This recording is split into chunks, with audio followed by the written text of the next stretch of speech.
Kakain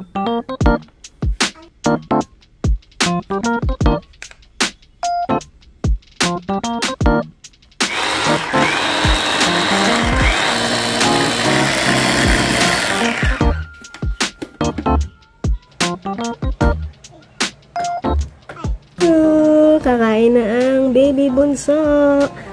Ayan, ayan. So, ginawa ko siya ng puree. Broccoli puree with breast milk. Ayan. Super fine. Para makain niya kasi this is her first food pa lang. Ayan, ayan. Kakain na. Nagpagawa kami ng bib. Kasi Ate Cria Marta, niregaluhan ng ninang niya at ninang ninya ng ganitong bib. So, super ganda. Until now, buo pa rin siya. Tapos, maganda yung tela. This is from Bibs Manila. Ayan. Nice yan. Tapos, talagang printed siya na naglalast. Yung sa panganay namin, kay Cria Marta, yung ganito niya ay 3 years na. Buo pa rin. Until now, nagagamit niya pa rin. 3 years old na siya. Ito nga rin palang chair na to ay ginamit din ni Ate Cria Marta ng aming panganay. So, buo pa rin siya. At until now, din siya. At sulit.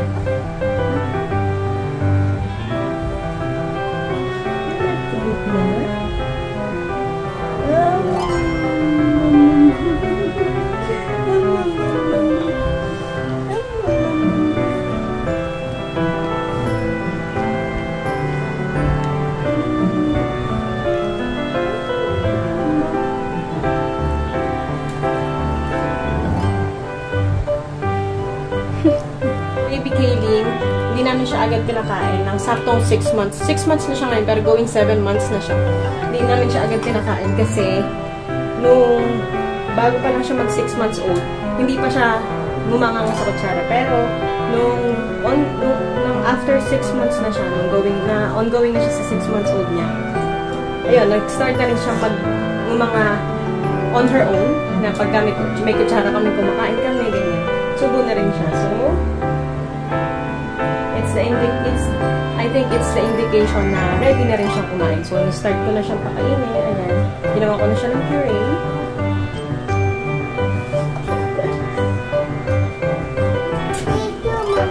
There's no food there. Okay. Mom, this is for It's the with the head ba ni water. baby? Mom, this is for the water. Yeah. It's for the Gusto water. niya suotin niyang headband.